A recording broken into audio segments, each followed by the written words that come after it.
আসসালামু আলাইকুম রহমতুল্লাহি অবরকাতুহ।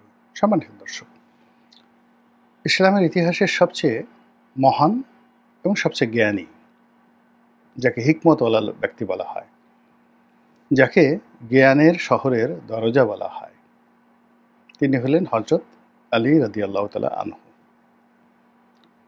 এবং তার যে জ্ঞান, তার যে গরিমা, তার যে প্রজ্ঞা, এখনও আমরা চমকিত হই যে আয়ামে জাহেলিয়াতের সেই যুগে যখন আরবে, পুরো জাজিরাতুল আরবে অল্প কয়েকজন লোক যাদের অক্ষর জ্ঞান ছিল, লিখতে পারতেন।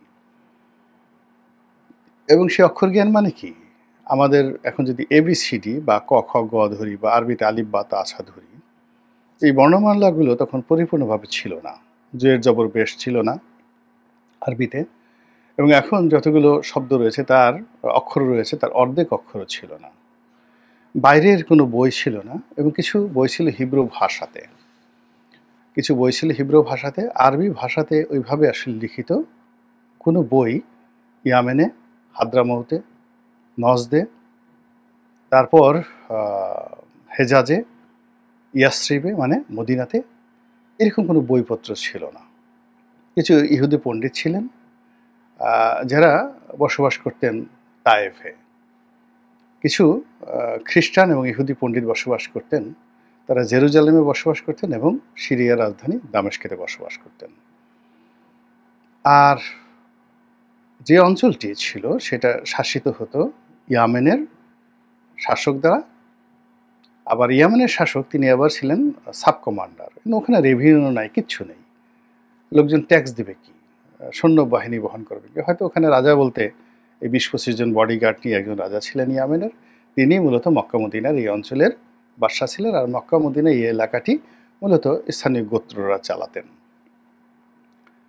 মদিনা তখন এমন একটা শহর যেখানে সাকুল্যে ইয়াসরিব, তখন শহরও হয়নি, তখন গ্রাম। সেখানে ইহুদি অন্যান্য বিভিন্ন লোকজন মিলে ১,০০০-২,৩ লোক বসবাস করতেন। মদিনা থেকে একটু দূরে ইহুদিরা আলাদা একটা দুর্গ করে সেখানে ৩,০০০ বা ২,০০০ লোক তারা বসবাস করতেন। এই হলো জনসংখ্যা। এবং মক্কা নগরীতে ধারণা করা হয় যে মক্কা এবং তার আশেপাশে ৪ থেকে ৫,০০০-এর বেশি লোকজন সেখানে ছিল না। এবং যুদ্ধ করার জন্য তাদের সর্বোচ্চ ১,০০০ লোক ছিল, যেটা তারা উহুদের ময়দানে তারা প্রদর্শন করেছে। নট মোর দ্যান ১,০০০ লোক তাদের যুদ্ধ করার ক্ষমতা ছিল। এবং এই ১,০০০ যোদ্ধাদের মধ্যে আবার তাদের বন্ধুদের কাছ থেকে অনেক যোদ্ধাদেরকে ভাড়া করে আনা হয়েছিল। ফলে মক্কাতে মূলত ৩ থেকে ৪০০ বা ৫০০-র বেশি নিয়মিত যোদ্ধা তাদের ছিল না। This the reality. তো সেই জমানাতে একজন জ্ঞানী ব্যক্তি, তিনি কিছু লিখে গেছেন, কিছু বলে গেছেন। তার লেখা, তার নিজের লেখা নাহাজ আল বালাগা, এবং তার বেশ কিছু চিঠিপত্র তিনি দিয়েছেন বিভিন্ন গভর্নরদেরকে, যা শুধু বর্তমান জমানাতে নয়, মনে হয় কিয়ামত পর্যন্ত এর চেয়ে সুন্দর আর মানে বাক্য থাকতে পারে না, সুন্দর উপদেশ থাকতে পারে না, এর চেয়ে সুন্দর আর কোনো কথা থাকতে পারে না। আবার তিনি কিছু উপদেশ দিয়েছেন, কিছু ভবিষ্যৎবাণী করেছেন। যেমন তিনি যেমন বলেছেন যে এমন একটা জমানা আসবে, যেটি নিয়ে আজকে আলোচনা করব, যখন হত্যাকারী জানবে না সে কেন হত্যা করছে, আর যিনি হত্যাকাণ্ডের শিকার হলেন তিনিও বুঝতে পারবেন না যে কেন তাকে হত্যা করা হচ্ছে। আপনি বোঝার চেষ্টা করেন। এখন এটা হত্যাকাণ্ড দিয়ে বোঝানো হচ্ছে। এখন এটাকে আপনি জুলুমে নেন, অত্যাচারে নেন, কর্মকাণ্ডে নেন, আনন্দতে নেন, ফুর্তিতে নেন, ভাব সম্প্রসারণ করেন। মানে যারা আনন্দ করছে তারা জানে না কেন আনন্দ করছে, আর যারা ওদের আনন্দের ফলে যারা কষ্ট পাচ্ছে তারাও জানে না যে কেন আমাদের উপরে এই আযাব গজব হচ্ছে। এই গেল একটা। উনি আরেকটি কথা বলেছেন যে একটা সমাজের যে পতন হয়েছে, সেই সমাজে রসাতলে গেছে, সেটা বুঝবেন কি করে? সেখানে দেখবেন যে ধনী যারা আছে তারা কৃপণ হয়ে গেছে, দান খয়রাত করে না, ভীষণ রকম কৃপণ, সুদ খায়, আর খালি গরিবের টাকা মারে, কিন্তু গরিবরা কিছু দেয় না। এরকম ধনীদের মধ্যে একটা চরিত্র চলে আসছে, সমাজ রসাতলে গেছে। অযোগ্য, অপদার্থ, দেখলে মনে হয় চড়াইয়ে ৩২টা দাঁত খুলে দেই, এরকম রাস্তার একেবারে থার্ড ক্লাস লোক বলতে যাদেরকে বোঝায়, তারা ক্ষমতার বড় বড় চেয়ারে বসেছে এবং এই ক্ষমতায় তারা চেয়ারে বসে তারা রাষ্ট্র চালাচ্ছে, আর জ্ঞানী গুণীরা সব নির্বাসনে চলে গেছে, কারো মুখ আপনি দেখতে পাবেন না। তখন বুঝবেন যে রাষ্ট্রটি রসাতলে গেছে। উনি এই যে কথাটা বলেছেন, আবার হুবহু সেম কথাটাই আরেকটু ভিন্নভাবে বলেছেন সক্রেটিস, দুর্নীতিবাজদের উল্লাস নৃত্য। কিন্তু সক্রেটিস যে কথাটা বলেছেন কোনো অবস্থাতে সেই কথা আসলে হযরত আলী রাদিয়াল্লাহু তাআলা আনহু যেখানে আছেন ওখানে পৌঁছানোর কথা না, ওই জমানাতে। তো সেই যে আলী রাদিয়াল্লাহু তাআলা আনহুর সেই যে বক্তব্য, সেই বক্তব্যের প্রেক্ষিতে এখন আমরা কি দেখতে পাচ্ছি, কি হচ্ছে এবং কোনটার হিসাব আপনি মিলাতে পারছেন। আজকে যা ভাবছেন বিকেলে সেটা থাকছে না, বিকেলে যেটা দেখছেন রাতে সেটা পরিবর্তন হয়ে যাচ্ছে, রাতে যেটা ঘুমাতে যাওয়ার আগে চিন্তা ভাবনা করলেন সকালে ঘুম থেকে জেগে দেখলেন সব কিছু ওলটপালট হয়ে গেছে। তো দৈনিক এইভাবে 10-12 বার পরিবেশ পরিস্থিতি চেঞ্জ হয়ে যাচ্ছে। কখনো মনে হচ্ছে লোকটা বোধহয় ভালো, কখনো মনে হচ্ছে না এ ডাকাত, কখনো মনে হচ্ছে এ বোধহয় ভালো কাজ করছে, কখনো মনে হচ্ছে যে না এ একেবারে পুরো বাংলাদেশকে সর্বনাশ করে দেবে। এইরকম একটা মুনাফিকি, এরকম একটা তালবাহানা, এরকম একটা টানা হেঁচড়া, এরকম একটা চক্রান্ত, এরকম একটা নাটক, সিনেমা পুরো বাংলাদেশের টেকনাফ থেকে তেঁতুলিয়া পর্যন্ত মানুষকে অস্থির করে তুলেছে। তো এই অস্থিরতার মধ্যে যে সমস্যাটা দেখা দিয়েছে, যে সমস্যাটা কিয়ামতের আগে দেখা দেবে। কিয়ামতের আগে আল্লাহ রাব্বুল আলামিন দুটো শক্তি এই পৃথিবী থেকে মহাকাশ থেকে নিয়ে নেবেন। একটা হলো মধ্যাকর্ষণ শক্তি আর একটা হলো মহাকর্ষণ শক্তি। এই দুটো শক্তির যে ভারসাম্য, এই কারণে গ্রহ নক্ষত্র নিজ অক্ষের উপর থাকে, প্রচণ্ড ঘোরাঘুরি করে এবং একে অপরের সাথে সংঘর্ষ করে না। এই দুটো শক্তির কারণে প্রতিটি বস্তুর নির্দিষ্ট ওজন আছে, আকার আছে, আয়তন আছে এবং সেই অনুযায়ী তারা এই পৃথিবীতে বা মহাকাশে তারা তাদের নিজেদের অস্তিত্ব বজায় রাখে। কিন্তু ধরুন আল্লাহ যদি এই দুটো শক্তি উঠিয়ে নেন, তাহলে হিমালয় পাহাড় আর একটা পিঁপড়া, এই দুটোর ওজন সেম হয়ে যাবে, দুটোই তুলোর মতো উঠতে থাকবে। আকাশে চন্দ্র এবং সূর্য, তার মধ্যে কোনো রকম পার্থক্য থাকবে না, একে অপরের সাথে সংঘর্ষ করবে।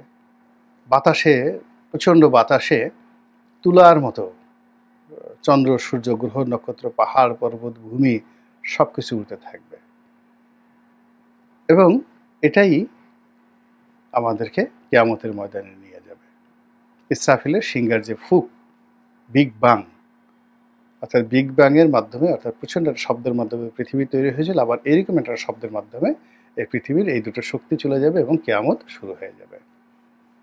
আমাদের সমাজে একই অবস্থা, কিয়ামতের মতোই ঘটনা ঘটে যখন সামাজিক বন্ধনগুলো নষ্ট হয়ে যায় এবং সমাজে যারা লোকজন আছে তারা এলোমেলো চলতে থাকে, আনন্দ করতে থাকে।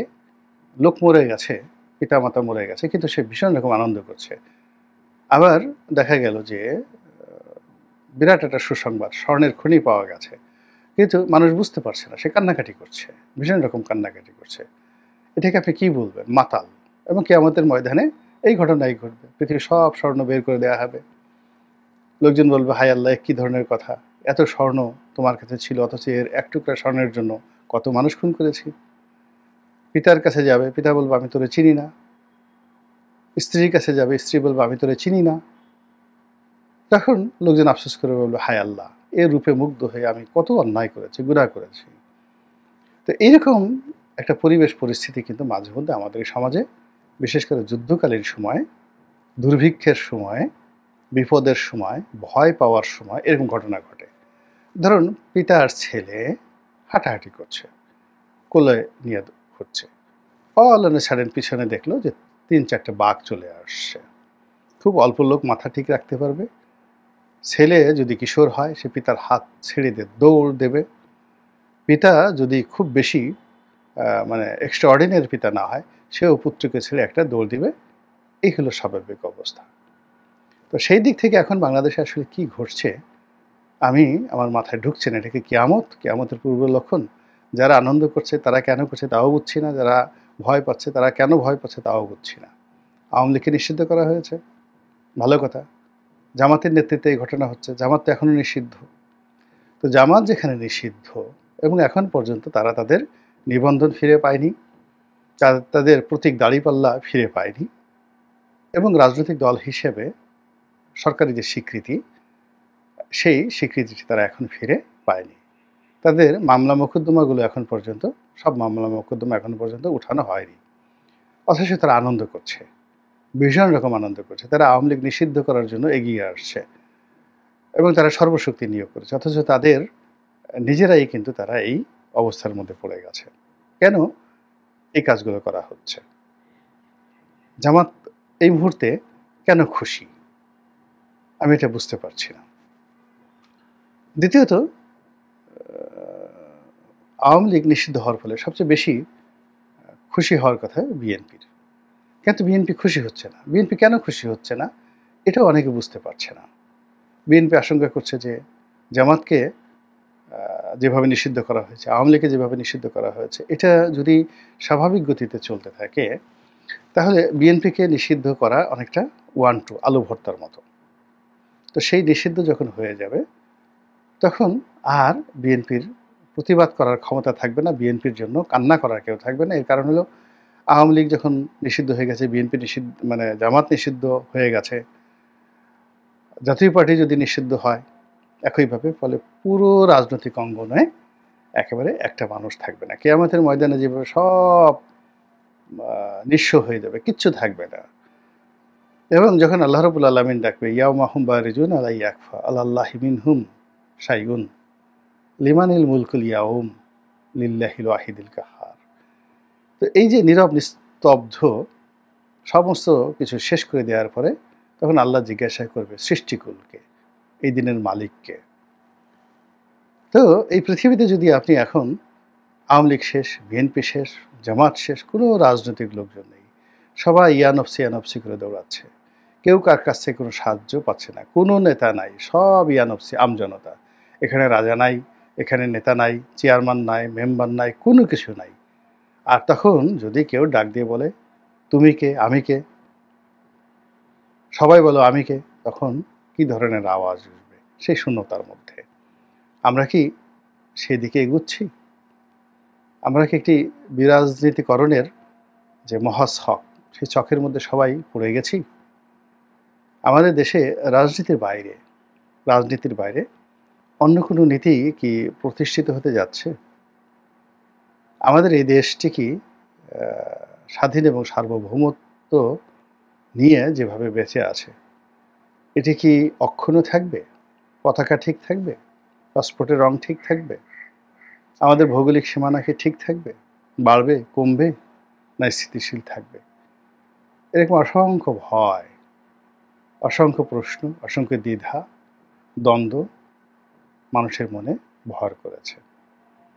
এর ফলে ঠিকমতো ঘুম হচ্ছে না, হজম হচ্ছে না, খাবার দাবার হচ্ছে না, কাজকর্মে বরকত হচ্ছে না, রাস্তাঘাটে মানুষের ছুটোছুটি নেই, প্রকৃতিও বিরূপ, প্রচণ্ড গরম। আজকের এই ভিডিও যখন করছি প্রচণ্ড গরম। ফলে আমরা কোন দিকে যাচ্ছি? মহান আল্লাহর দরবারে প্রার্থনা, আল্লাহ আপনি এই অভাগা জাতিকে রক্ষা করুন, হেদায়েত দিন, দয়া করুন এবং আমাদেরকে নেতা দান করুন। উমর ইবনুল খাত্তাবের মতো নেতা দান করুন, খালিদ বিন ওয়ালিদের মতো নেতা দান করুন, আমাদেরকে সালাউদ্দিন আইয়ুবীর মতো নেতা দান করুন, আমাদেরকে শাসক দান করুন, সুলাইমানের মতো, বাদশাহ সুলাইমানের মতো শাসক দান করুন, সুলতান সুলেমানের মতো বাদশাহ দান করুন, খলিফা হারুনুর রশিদের মতো, উমর ইবনুল হাফসুনের মতন মরক্কোর শাসক বাদশাহ দান করুন, তৃতীয় আব্দুর রহমানের মতো বাদশাহ দান করুন, গিয়াসউদ্দিন আজম শাহ ওনার মতো, আলাউদ্দিন হোসেন শাহের মতো, আর আওরঙ্গজেবের মতো, এরকম বাদশাহ আমাদের দান করুন। আসসালামু আলাইকুম রহমতুল্লাহি ওয়া বারাকাতুহু।